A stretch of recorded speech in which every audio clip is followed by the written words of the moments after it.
this video, we are going to look at infected employees and how the employer is supposed to be dealing with those employees. Government guidance states that any employee who develops symptoms of COVID-19 should be sent home. The symptoms include a new continuous cough or fever, or a loss or changed sense of normal smell or taste. The employees should return home quickly and directly. They should not use public transport unless they have to, in which case they should try to keep away from other passengers and should use tissues to catch coughs and sneezes. They should then stay at home for 10 days from onset of symptoms and longer if a fever persists.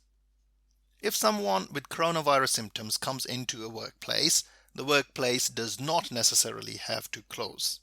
Whether this is necessary will depend on how quickly any required deep cleaning can be done.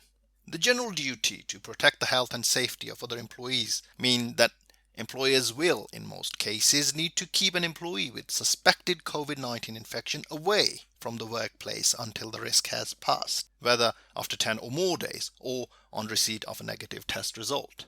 Employers should remind and instruct their staff to comply with the above advice and to notify the employer if they need to self-isolate according to the guidance. It would be reasonable to take disciplinary action for a failure to do so. NHS test and trace system. Any employees who have been informed of their contact with an infected person and have been instructed to stay at home for 14 days under this system will also be considered as incapable of work, and they will be eligible for statutory sick pay. This track and trace system took effect on 28th of May 2020. If the employee's contract of employment entitles them to contractual sick pay, then they will be entitled to the contractual sick pay, which is likely to be more than the statutory sick pay. If the employee develops symptoms, then they are encouraged to alert the people they came into contact with in the 48 hours before the symptoms started. This of course includes work colleagues. The employees can do this through their employer. In these circumstances, the employees should follow the following guidance. Number 1, take extra precaution to practice social distancing.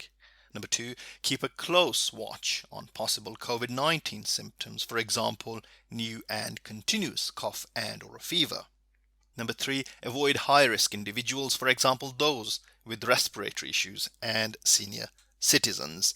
Let's move on to our next video in relation to employers' reporting obligations, which we will discuss briefly.